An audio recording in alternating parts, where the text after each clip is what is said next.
these are electronic devices that are single use, and really they are the first and almost only throwaway electronic device that we have.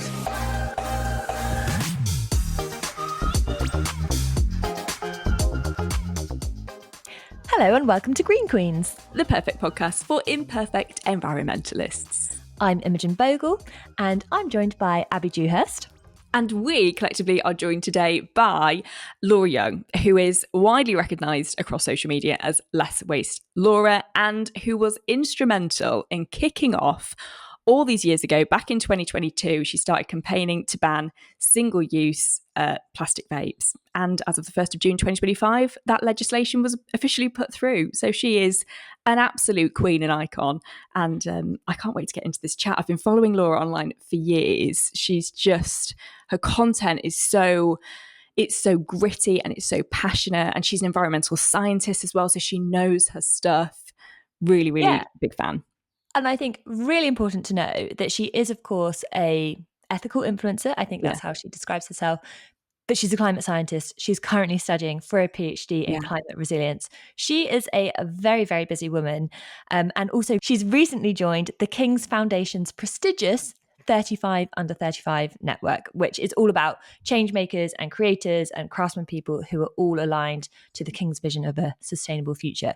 So yeah, super impressive, and so many things that we need to get into. Super impressive. Just, you know, in terms of if somebody were to be able to pinpoint and explain the perfect, I know that we're the perfect podcast for imperfect environmentalists, but I honestly think Laura may well be a perfect environmentalist. She's just like hardcore and she's so feisty, but she does it in a kind of soft way. I don't know if it's her gorgeous Scottish accent that makes it sound a little softer, but she, you know, yes, she's quite opinionated in some of the posts that she does, but everything is backed up by fact and it's backed up by science.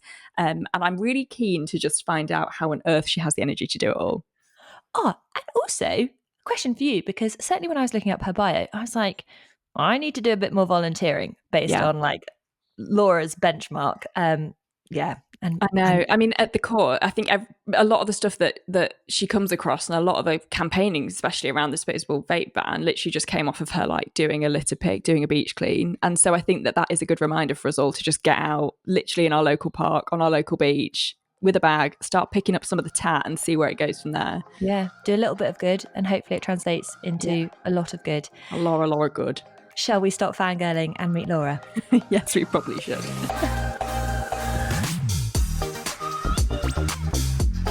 Laura, thank you so much for joining us on the podcast, especially because we know just how busy you are, and actually finding an hour of your time, I think, is a bit of a feat for this podcast, I will say. But I wonder if you could just kick us off, because we are totally not going to do this justice whatsoever. Can you give us a whistle stop tour of who you are and the various bits and bobs that currently occupy your time? I love it. Yeah. And we're recording this at like the break of dawn. It's like early in the morning. But you know, I think you get my best in the morning. So yeah, thanks so much for having me on. My name is Laura Young, and it's kind of difficult. I wish when someone said like, what is it you do for work? You just had like a 1-word answer and people knew exactly what you did. But I am an environmental scientist and a campaigner. So my day job is I'm doing a PhD at a university in climate resilience. So I'm looking at climate change and thinking, how do we create places and communities that are resilient? And obviously I'm based in Scotland, part of the UK, which suffers things like drought and flooding and coastal erosion. And so when I'm talking about climate resilience, that's my context and that's what we're trying to help people with. So one of my hats is I'm a scientist, I'm doing research, I'm trying to advance that type of work. But I'm also a campaigner, so I love to talk about sustainability in its broadest sense. That's everything from plastic and waste and recycling through to energy, fashion, travel, food, you know, whatever that encompasses, I love to talk about it. I do a lot of that online. So I've got social media platforms that are called Less Waste Laura. You can kind of see where that came from, hopefully. But, you know, I kind of talk about these things online. But that then kind of spreads out into the real world. Obviously, social media is real as well. But, you know, so I work with different organizations to try and help them progress sustainability in their field, you know, whatever that might be, whether it's a company that's selling food or fashion or energy or whatever it might be, is trying to help them think about sustainability. And over the years, that has kind of morphed and changed in a variety of different ways, but that's what I do. And sometimes that leads you to taking on, a subject. And in the last couple of years, the biggest piece of work I've been doing is around disposable vapes. And so that has been a huge part of the work I've been doing, trying to raise awareness for disposable technology. I'm sure we'll chat way more about that, but that is, the kind of thing that happens is sometimes an issue will rise to the top and you end up taking it on as your own, which is quite exciting. Yeah, and I think we need to get right into the weeds on the vape ban effect. But I do think that background of, your academic background, your sort of deep rooting in science, and this enormous social media platform and social media following that have is such an interesting blend. And I wonder if you had a point where you were like, I could be propelling the knowledge that you're accruing and creating that impact on a wider scale. Did you have a bit of an aha moment, or did it just sort of happen? Yeah, no, and actually my social media accounts presence, it started very intentionally, not to become some sort of influencer, but actually it was back in 2018. So I was still at university. I was doing my undergraduate. I was a geography and environmental science student. I was coming into the final semester. So this was the beginning of 2018, thinking, no idea what I'm going to do this year. Don't know what my job's going to be, but this is the path I'm on. And at the same time, so that's academically, that's what I was learning about. We'd had things like Blue Planet 2 and, just seeing on our TV the impact of plastic. And I feel in the news as well, the stories of climate change were just so in your face that it really just felt like I should, whatever I end up doing this year with my life, with my job, I want to make sure it tries to advance this topic of sustainability and looking after the world and people. And it was actually on New Year's Day, January 1st, 2018, that I decided, well, maybe that can be my New Year's resolution. This year I'll just try and be more sustainable. And I had actually been on a New Year's Day walk with family and friends along a beach, and it was just filled with plastic. And you're trying to be quite philosophical and romanticizing what 2018 was going to be. And, there was just plastic everywhere and it just felt so depressing. So that's when I decided, okay, that'll be my New Year's resolution, a little challenge for the year. And so as I went through the month of January and began this journey, so many people were interested. Lots of people felt quite guilty about, how much plastic they were using, or, felt like they could do better when it came to food or fashion or travel, and wanted to try and be more sustainable. So lots of people were interested, but also lots of people had questions, and they had questions more about the science or about, deeper, beyond just, I know that plastic's bad. Actually, people had questions about, well, what is the most sustainable car, or what is the most sustainable thing I can do to my house to make it more energy efficient? And so I suddenly realized, one, people are interested and I should probably start writing down what I'm doing to share it. But also people were interested, as you said, in more. They wanted to know more. And I realized I had this, very, great opportunity and privilege to get to go to university to study this. So I thought, well, I could share that, I could share what I've been learning in university alongside and what people can do about it. And that is how it was birthed. And so, literally with nothing, I just was like, well, I'll start an Instagram account because I don't want to bother my actual friends and family. So I thought if they want to follow it, they can follow it. But it started that way. And obviously it's grown to, tens, if not now, across all of them, if you're to combine them, hundreds of thousands of followers of people who care and are interested and are hungry for knowledge. And so I love to be able to share the science, because that's my part of my day job, but also just the everyday things we can be doing and the campaigns that we can all be getting involved in. But that's really how it was started. It was just from a New Year's resolution. Amazing. I love the fact that it happened so organically as well. Like you literally went for a walk on the beach, saw the plastic, had the conversations, realised that it's something that people were talking about anyway, and took it from there. But I do wonder, social media it gets a lot of stick. It's not always the nicest place to be. We've had a little bit of backlash on the Green Queen's TikTok when we were talking about EVs once. And you are kind of subject to the world's opinions, aren't you? And particularly, I think when you're talking about something which can feel quite negative, I wonder how you look after yourself and your sort of mental health when it comes to that, Laura, as well, because this topic can feel quite overwhelming, and it can feel like when the problem is so big, it can make you feel quite small and quite overwhelmed sometimes, can't it? Yeah, I mean, we could talk for hours about this. And I think it's hard because I know that some people do make the decision to like remove themselves from social media, and I think, you know, it's totally personal preference. You know, and for a lot of people, that's the boundary that they draw. And I think for me, it is boundaries the perfect word of how I deal with it. So for me, I'm very lucky that in 2018, I decided to start completely separate social media accounts. Yeah. So one of my boundaries is it's all about sustainability. And I can post my holiday photos and photos of my nephew and like photos of like personal things elsewhere. And nobody else needs to see that. Or, you know, and that's my little happy place on social media. So partly that's a boundary that I've drawn. I do also, sometimes unsuccessfully, but I do have the timers on the apps. So, you know, at some point during the day, the timer will go off and say, you know, you've been on, mine's an hour, which feels quite long, but I know that that's also quite short sometimes when you look at how much we do use. But, you know, mine's an hour across all of them, so combined. And so when that goes off, sometimes if I'm strong-willed, I'll go, okay, great. Like that's the time up for today. And I think also I just try and remember that, you know, social media is a space where people say things that they would never say to your face. And it is quite faceless. And a lot of the time it's just not, it's not serious, right? Like it might be, you know, someone commenting about your appearance or discrediting me as a scientist. And sometimes you can just kind of let it slip. You just water off a duck's back. Sometimes, obviously, it does get under your skin and it does feel upsetting when, you know, you're being criticized, but you do have to try and just ignore it. Or sometimes I try and use it as a launch pad to talk about an issue, because actually the criticism that they have might be real, or it might be a real concern, or it might be, you know, it might not be wrapped up in the best language, but actually a lot of the time it is people who genuinely have seen something else online and do have a question about the validity of something that I'm saying. But sometimes it's funny. And the most recent example I'll give you is my local paper where I'm doing my research got in touch with me because I've worked with them a lot around the campaigns that I've done.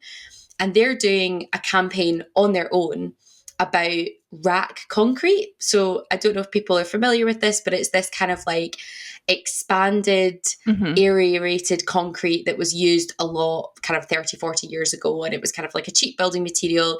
And basically now we've realized it's not great and it's, you know, structurally not that sound. Anyway, there's lots of people now who are kind of trapped in homes that have this. And anyway, so this is not my field. Concrete is not my field. I'm not a structural engineer. But one of the things that they wanted to do was a story about this concrete and potentially climate change, because one of the things is when this concrete gets wet, that's when it becomes structurally unsound. And obviously a lot of my research is about extreme weather and things like leaking roofs and damp and mold and flooding. And so they said, we're doing this campaign. We were wondering, could we have a phone call with you, get your thoughts on, you know, extreme weather and this, blah, blah. And of course I'm saying, yeah, like I'm not a concrete expert, but if you're interested in extreme weather and like that, fine. Yeah. So they then write up an article about how the sort of local, you know, climate activist is getting behind their campaign and, you know, post it to Facebook. Oh my gosh, the comments on that post were like, oh, this silly, you know, beep, beep, beep thinks she's a structural engineer now. You know, she's banned the vapes and she's now jumping on a different bandwagon. Someone even said, oh, that's like if Team did Greta Thunberg. And I was like, oh, that one hurt. Like that's a personal attack. But sometimes, I know, very creative. I was like, good, 10 out of 10 for something different. But, you know, it's funny though, because sometimes things like that happen. And then there's this little like, you know, and I was sort of scrolling through and I started replying to them. And my fiance had to be like, just stop, leave it, like just let it go. But sometimes, you know, with all the will in the world, sometimes you do just think, oh, I am like really annoyed, especially because I was like, I got asked to comment on this. I did not just decide to wake up. And anyway, so sometimes it is comical, but you do have to laugh and recognize that these are real people that would never say these things to your face, but it is hard. But certainly that was the most funny recent example. And I've actually had to like stop myself continually going on and fighting with these particularly old men. And I'm like, I'm not an engineer. I didn't say I was. You didn't even read the article, did you? And that's part of the problem with social media. You're never going to be able to like reason with stupidity, though. That's the conclusion that I've come to terms with. Is like, if, like you say, a lot of these people have genuine questions, and actually that's a really great example to respond with, you know, actually misinformation, disinformation, whatever, like correcting them, answering their question. But a lot of the time when people are just saying it for argument's sake, you're like, you know what, get on with it. You do you. Exactly. I had one fairly recently. I might have said this on the podcast before. And it was a video that I'd done loads of research in. It was about how to create like a, really power dense motor. And I was so proud of like all of the research. And then like one of the comments was, you look like a divorce detective from a low budget murder mystery series. What? And I was like, oh, and then looked at myself and thought, not wrong. You're like, I spent so long researching this that I do, in fact. Totally agree with you. But I think like I was had an interview fairly recently, and like a lot of the comments were quite vocal, quite negative, but from a vocal minority. And I spoke to the person who had set the interview up with, and I was like, some pretty spicy comments. And they were like, yes, but this is so helpful for us to see what people are actually worried about and the misinformation that they're leaping onto, or, concerns that we couldn't even have imagined. So as much as it sometimes hurts, sometimes there's real value in delving into those comments, being like, okay, this is how some people are feeling. Yeah. And I think it's important to recognize that if you were putting out content on social media and nobody was disagreeing with you, in my personal view, for the work I'm trying to do, I'm not then being effective, because I'm not actually wanting to keep speaking to people that are already on board. I'm wanting to bring people in who are maybe not on board. And I also recognize, and you will all probably be the same, that I have quite a wide range of what I talk about. And so recently, for example, I did a little video about a very cute thing that has now popped up along the beach where I live. And it was because me and the litter picking team decided to put up like a toy library. And so there's this amazing, this little couple made this toy library, and you put it down the beach and people can I collect so many discarded, like left behind buckets and spades. Anyway, so I put that on. It's gone viral and I've got hundreds of new followers, but I'm also aware that people that follow me because they've seen a cute little bucket and spade borrow box on a beach might not be on board with some of the more, I was going to say radical, and that's maybe not the best word, but some of the more pushing the boundary of, environmental, sustainable things. Like, they like a cute little borrow box on a beach.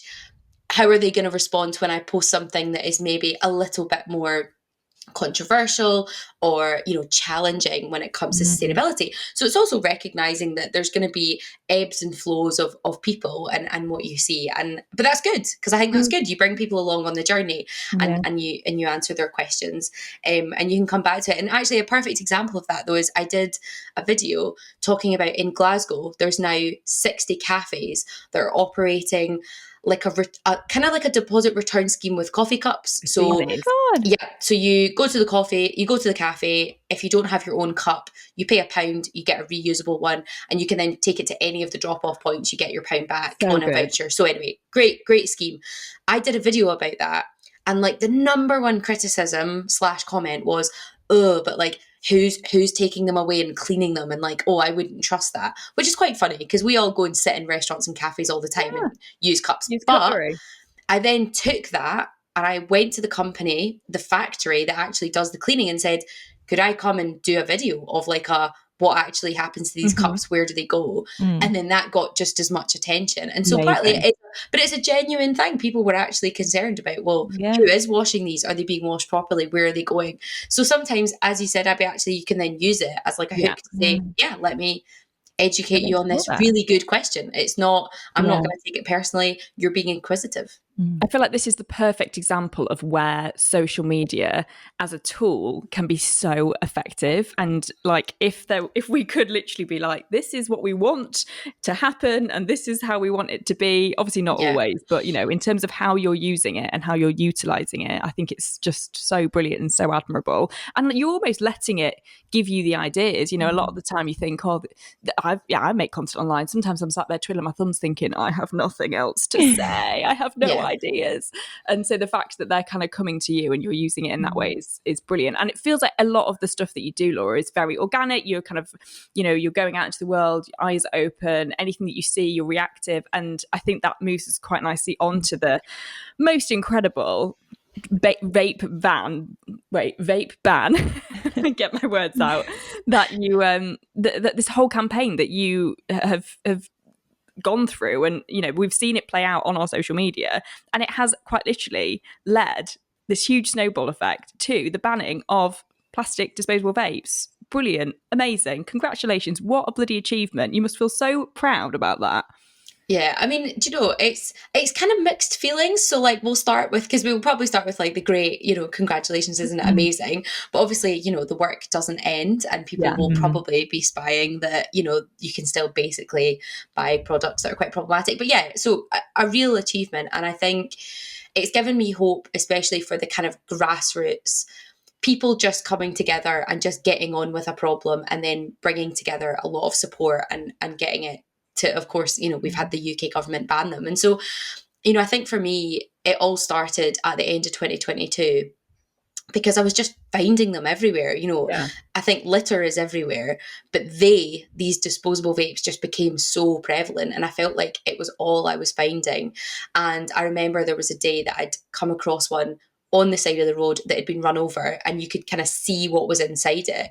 And that for me was actually the first time I realized, oh my gosh, these aren't just single-use plastic things. They actually have batteries, they've got electronic components. And to be honest, even as a scientist, I don't think I'd ever thought like what they actually were. And that's not a stupid thing. You know, you look at things that are, you know, you can't see what's inside it. And why would I have thought? I thought they were operated by breathing, but no, it's actually so I think it was absolutely bonkers. And that for me was really when I said, hold on a minute, you know, these things were bad before, but these are electronic devices that are single use, and really they are the first and almost only throwaway electronic device that we have. And since the campaign has started, the only other disposable electronics I and others have been able to come up with are things like digital pregnancy tests, which are not really used in their millions every week. Yes, of course they are used, but, you know, not to the same extent. Potentially you could add in things like Christmas jumpers or kids' shoes that have got lights. I was at a hen do the other night with a lot of we're just gonna let that slip, but we know the kind of tat that you can get there. I was in London yesterday and Beyonce was playing, and flashing device on the tube. I was like, can't look. But at the very least, I feel like within girl groups, you end up sort of sharing the hen tat, and you know, someone has the hen box, which they exactly. But actually, all of these things are not mainstream. You know, they're not they're things you use a handful of times usually in your life. You know, we're really not. So I think for me that was a big moment, was recognizing that actually we've got this thing called fast tech that is coming, which is like cheap, basically single-use electronic things. Also, I guess you could add, you know, the headphones that you get on a plane that you are the only person that will use potentially before they're thrown away. So that was a huge moment, was recognizing that we definitely need to tackle disposable vapes, especially because there's the whole public health side of it and young people and youth vaping. But also, here's an opportunity to recognize that throwaway technology is on its way. And that absolutely, you know, is something that we need to be avoiding. So it seems like there's a couple of things that really came together to make this a success. Also, the dog is sneezing, so she's... Oh, I thought you meant mine, because mine is just having a little snooze. Oh. He's a professional at being quiet now. Good. Also, my dog, I feel like she has this amazing ability to stay silent for about 45 minutes, and then she'll get up and be like, look, wrap it up, come on. But there, like, a few ingredients that I think are so fascinating that contributed to why this is a success. Not least, obviously, yourself and having that kind of huge social media following, and also the fact that, you know, you have that deep rooting in your academic background. But the fact that also this wasn't just about the environmental impact, it was also about a public health impact. So you're sort of tackling two issues in one. And then, of course, these vapes are visible. This isn't an invisible, intangible problem, but something that's very colourful and people know exactly what they are. And then, of course, also the diversity of those who are involved in the campaign as well, right from grassroots level up to, of course, in the end, in government. And I wonder, that kind of medley of stuff, how intentional was it? Or did it sort of fall into your lap and think, oh my God, actually, we have all of the things here to really drive that change?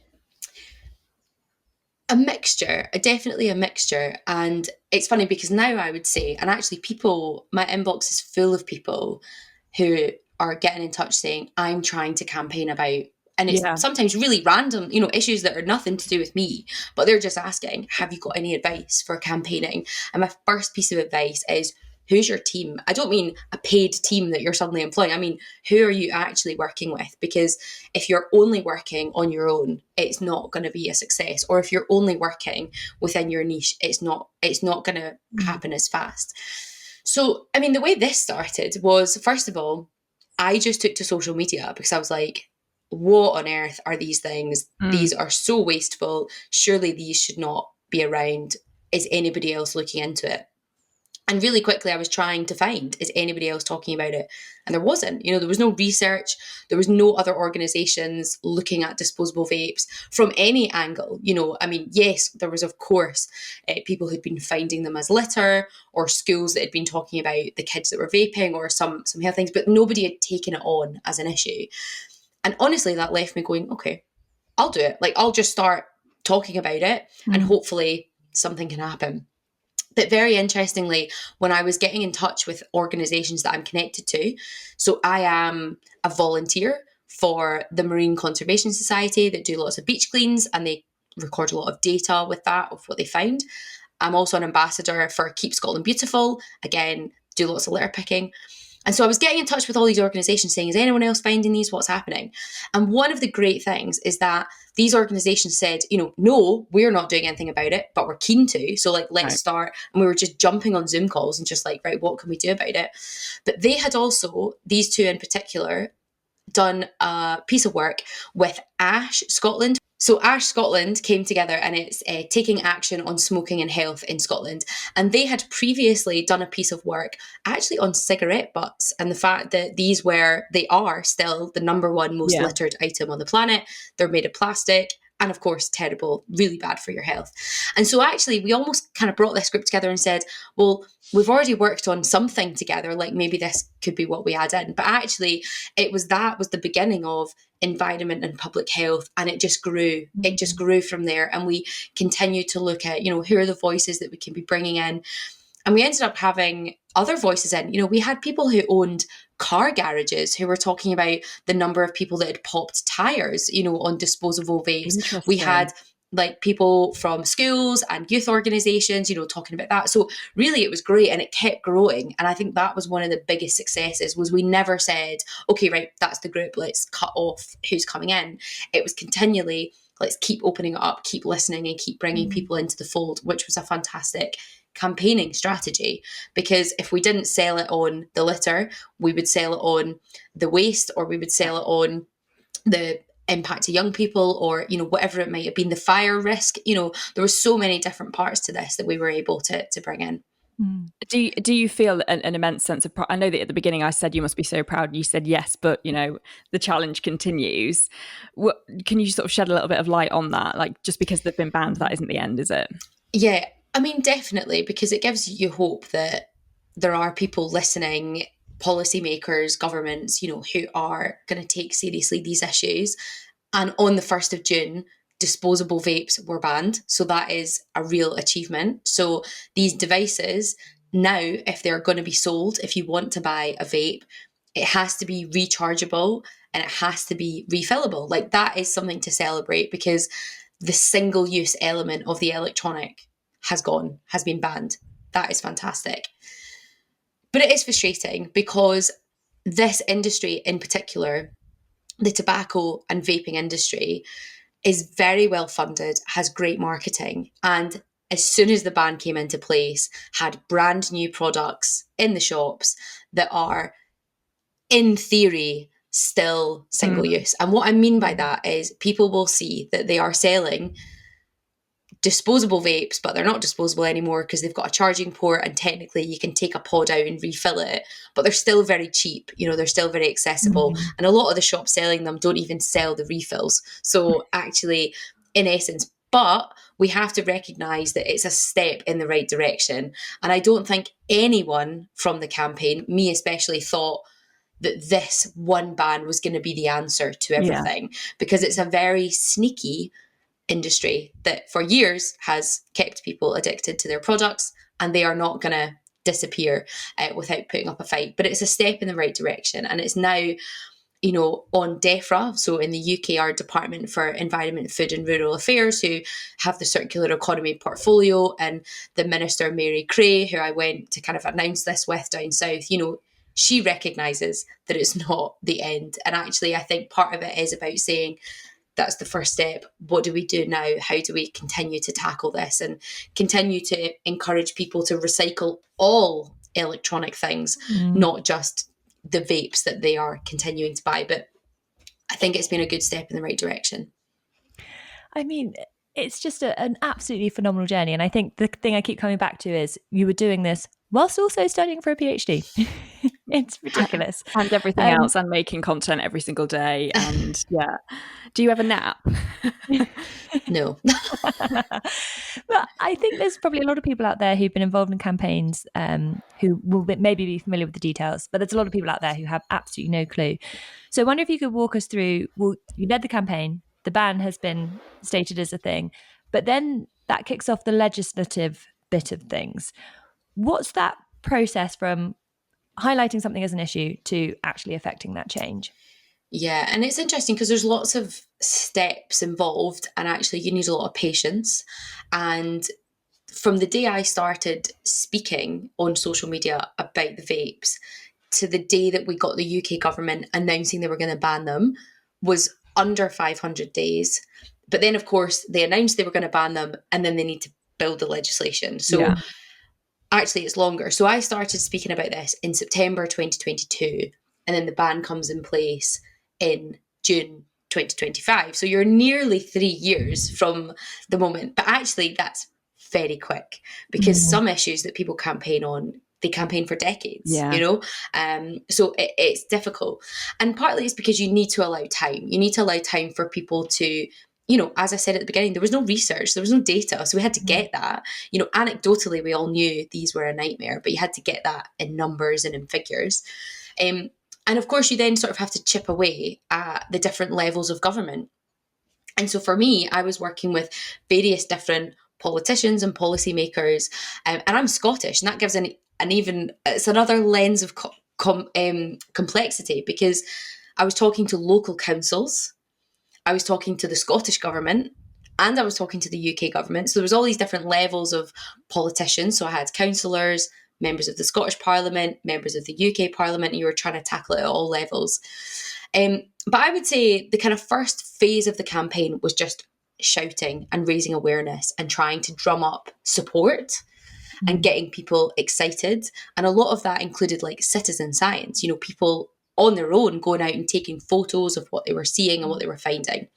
The next phase was then the kind of organisations coming together and putting out a bit more official reports, research, open letters, these sorts of things. And I was actually saying, okay, we've seen the problem. Lots of regular everyday people, communities have drummed up the excitement. Here is now the organisations who can kind of make it a bit more official and be, you know, a bit more resourced to put out research. And Material Focus was one of the organisations that was kind of quantifying how many we were using. So that's where we had, it was like 2 million a week, then it was 5 million a week, and now it's 8 million a week is how many are used in the UK. So they were kind of quantifying it. So we had all that organisational support, and we had, open letters to the government. And then we had the government engaging. And so in Scotland, one of the things that we did is I got in touch with every single councillor in Scotland. I was very bored one evening and just emailed them all. But we ended up getting, Scotland has 32 councils, and we ended up getting 29 of them to support a ban and write to the government. So that was something I was working away with in the background with local councils. Then, of course, we had engagement with members of the Scottish Parliament, and they were taking it on and asking questions and publishing reports. And of course, we had the UK government as well, so members of Parliament. And so you're kind of working at all these different levels, and some things take a really short amount of time, sometimes take really long because people need time to, you know, speak to all the different stakeholders. And one of the big things that happened in the last nearly 3 years is we had a general election and a change in government. And so that's like a whole other thing that kind of had to navigate. And it didn't go through something that's called the wash up. So we actually had the old Conservative government commit to banning disposable vapes. But then they called an election, and there's this process called the wash up, which is where just before there's an election and a new government comes in, they basically look at everything that's on the table and go, what are we doing with all these things that progress? And there's the wash up, which is where things are basically just washed up and sent straight through, and they kind of all get going, or everything is basically said, right, sorry, that's just not, it's not at the stage where we can do that. So the disposable vapes ban didn't go through the wash up, but it was then obviously picked up by the next government. And I think that's important, because actually it meant for a while we were like, hold on a minute, we've done all this work, drumming up support, and we'd worked with all these MPs, some of them who then didn't get their seats. And so you then think, well, where do we go from there? But I think the interesting part was after it was announced that they were going to ban it, it then all goes underground into policy land where, you know, it's about building the legislation. And that is where it's quite nerve-wracking, because you are handing it over to policymakers. And yes, you are consulted, you can advise, you can give, you know, but it's not mine to create. And as much advice as I can give, they are still the ones that come up with, well, here is what the legislation is going to be. And obviously, as of June 1st, that's the legislation that's in place. And so it's quite difficult, because you have to really let it go. And there are people who will criticise the legislation and then will come to me and go, oh, that ban's rubbish. And partly it's not an excuse, but I'm like, well, I didn't make it. You know, actually, I'm the campaigner, but there's only so much you can do to influence that piece of policy gets created outside of basically your control, because you can influence it, but I can't write it. I don't get final sign off. But now, as I said, it's where do we go from now, and how do we build on it to make it even more successful? I wonder also, you know, a lot of what you just spoke about there was very in-depth political stuff that you were getting involved with as an environmental scientist, and even just as a young person. I wonder how much of that was figuring it out on the go, on the job, how much kind of imposter syndrome came into it, how much maybe you were having these conversations around the dinner table growing up. I certainly wasn't. And so I'm really intrigued to know how much of that was you figuring stuff out, how much of it came from a position of, you know, you already understanding it, and whether there were any moments where you were like, oh, I don't know if I can do this. All the time. And I would say, I mean, I think I grew up politically literate. You know, I had registered to vote as soon as I was old enough to, you know, kind of engaged on that level, you know, voted in referendums and in elections, and sort of had a bit of awareness. My fiance also works in local politics, so I guess had a little bit of knowledge around how that system operated. But I would say the majority of what I was doing was kind of pulling things together. And I was also surprised at some of the strategies and how successful they were. So when I was doing the campaign, I actually lived in Dundee, and that's where my research is based, and was drumming up lots of excitement and support. And my own local councillors got in touch and said, we are super interested by what you're doing. We think it's really great that you're raising awareness. And we're wondering, would you want to come and give something that's called a deputation to the council? Because they said, we feel like as your council, we should support this. Like, you know, it makes sense. And so they actually said, you know, Dundee City Council, we can't ban these things, but we could support a ban, you know, support the campaign. And so I did something called a deputation, which is basically where you're given sort of, you know, 5 to 10 minutes to go to a council meeting with your councillors and just talk about an issue. And my councillors, 2 of them, had put forward a motion to support the campaign, support a ban, and if all the council agreed, they would then write to the Scottish Government to say, Dundee City Council supports a ban on disposable vapes, can you do something about it? And they actually came to me with this idea. I thought, oh great, that would be lovely, that'd be quite sweet. To be honest, I was like, didn't really know what councillors did, didn't know what influence they could have, no offence, but actually now I'm, you know, firm believer in local councillors and what they can do. But that's how that came about. So I went, gave my deputation, and of course, it was a unanimous support. And they wrote to the Scottish Government and said, we think they should be banned. And then what happened was all the other councils were like, oh, what have Dundee done? That's interesting. We're interested to see what they've done about that. And that's when I decided to sit and write to every single council in Scotland saying, you know, I'm doing this thing with Dundee. Is this something that you would consider? And from that, obviously, lots of councillors in their own councils across Scotland took it up and said, yeah, I'm gonna champion this. And obviously it took a few months because you have to wait for lots of councils to have their meetings, and I had lots of meetings with councillors to kind of talk them through the issue. And yeah, we ended up having 29 out of 32, so well over 90% of councils write to the Scottish Government. And speaking to the Scottish Government and the ministers that were in at that time, they said that was one of the most influential things, because councils basically never agree on anything ever. Yeah. And so the fact that we had them, coming together. So for me, I have now recognised locally, councillors, local issues can actually be a really influential way to raise awareness for something. Often we jump straight to like, oh, I'm gonna email the Prime Minister or the Cabinet Secretary or which is still really effective. But actually, there's other ways that you can raise awareness and have influence that is a lot more accessible to you. And, I think that was something that really surprised me. And certainly now I'm looking a lot more to my counsellors for advice and support on issues that, it might be something that needs to happen from the UK, but actually, how do you start and drum up that excitement and support? And it's funny because I bump into counsellors and they're like, why do I vapes? Yes, I know who you are. And I'm like, thank you. But it is funny because there obviously was 3 councils that didn't support it, and they look very embarrassed now. Yeah, but so it's not all support and success, but obviously vast majority did, which is great. And it's so funny because those remaining 3, it's like, oh, do you not care about youth health or? Well, and do you want to know one of those 3? My home council. Really? My home council. And they are mortified. And I was actually in a cafe the other day, just out, and I was waiting for something. And so I was just literally sitting doing some emails in a cafe while I was waiting to pick something up.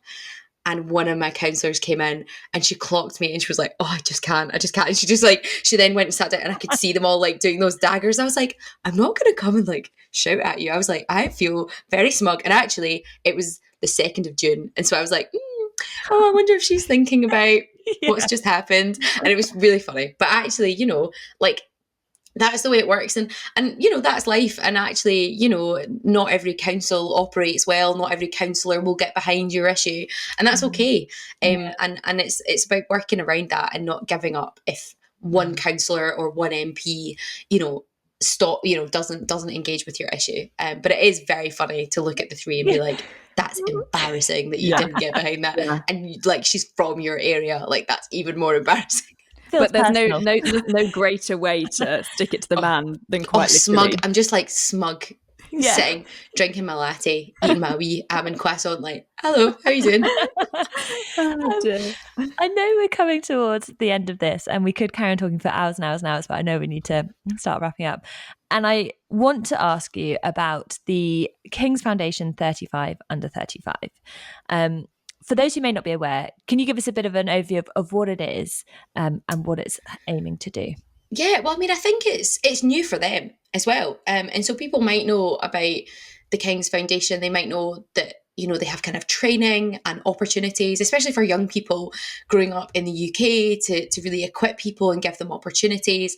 And there's been, fantastic, tens of thousands of people that have been supported and equipped through training that they do. And often it's very hands-on, practical things. And I think the King's Foundation is also really passionate about trades and skills, and particularly trades and skills that maybe are at threat of being lost, when we think about some of the traditional crafts of the UK.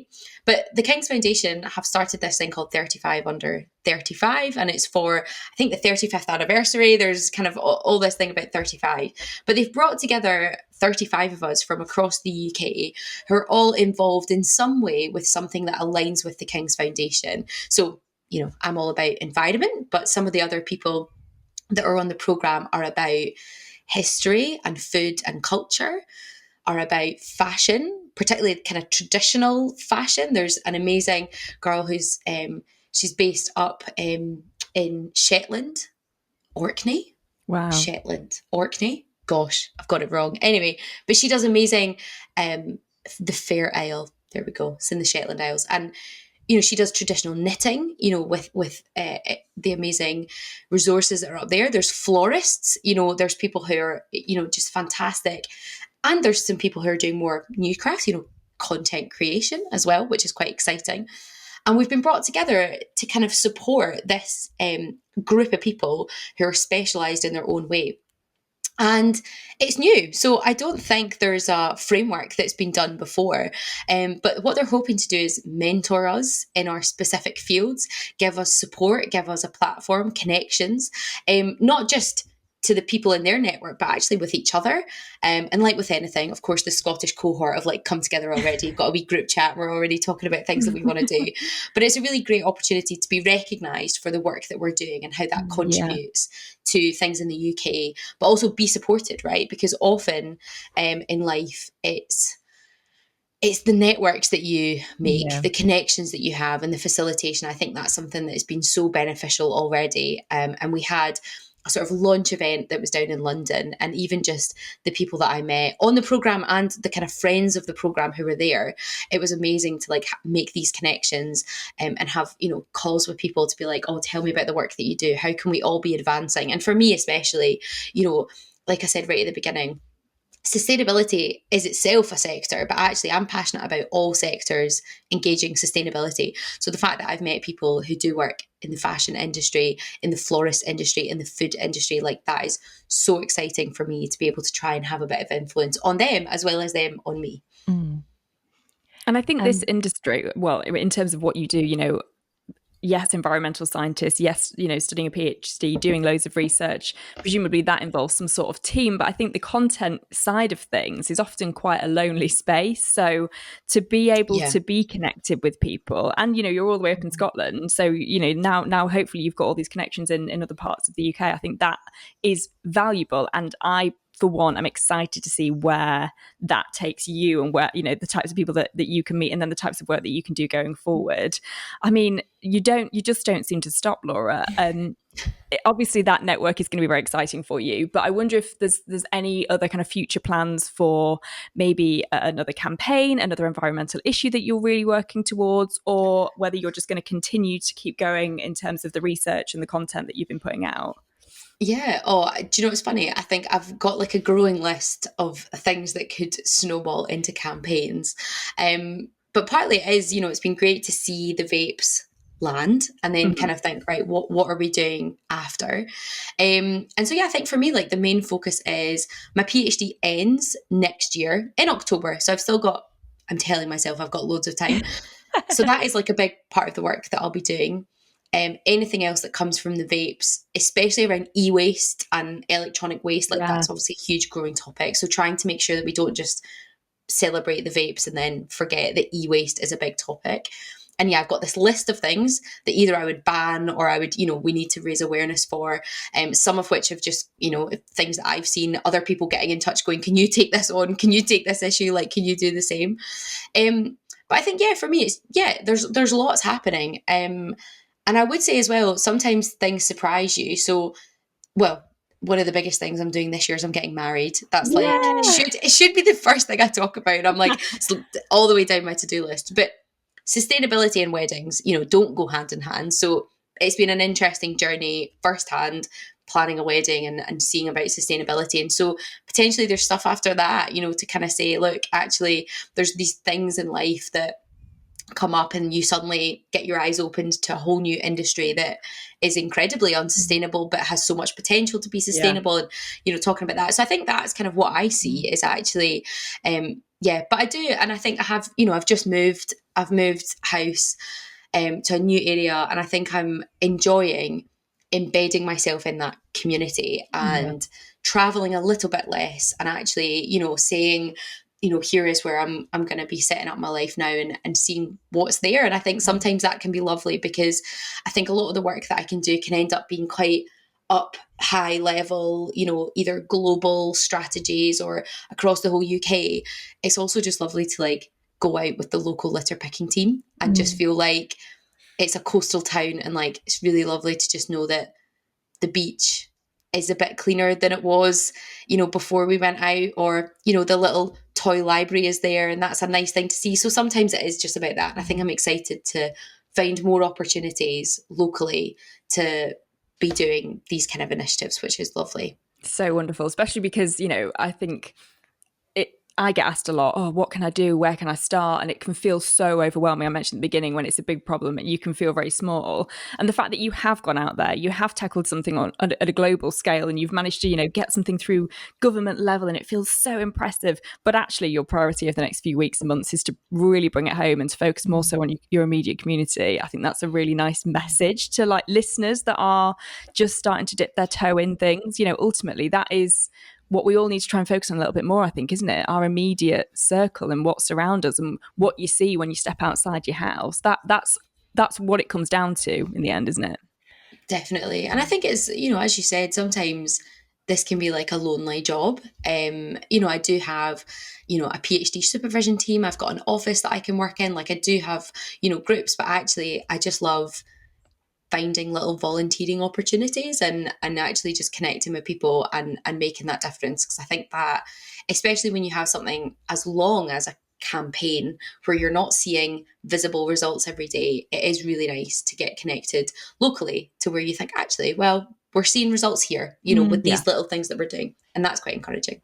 Well, I think you have absolutely epitomised the sort of, I know it's such a cliche to say, but the think global, act local, value that community, and actually see how something that began as litter picking turned into a campaign. And that cannot be overstated how significant that is. And that is just, such an inspiration for anyone who might be thinking, oh, for God's sake, what's my picking up this crisp packet on the beach really going to do? It really does demonstrate the power. And now, of course, you're officially initiated into the Green Queens Club as well. You. So thank you very much. Well, honestly, Laura, thank you so much for giving up your morning. It has been absolutely incredible to hear what you've been up to on this amazing, amazing journey. Yeah. Thank you for having me. And also, we definitely want to get you in after the wedding to talk all about that, because that is one thing we are very keen to tackle. Yeah. And I feel like there's a business idea in that, how to have a sustainable wedding, but it's good. Happy to come back on and talk about that. As soon as we stop recording, we'll discuss the business. Yeah. We hope you enjoyed this episode of Green Queens. If you did and you'd like to hear more, we'd be so very grateful if you could subscribe and join the Green group chat for weekly episodes.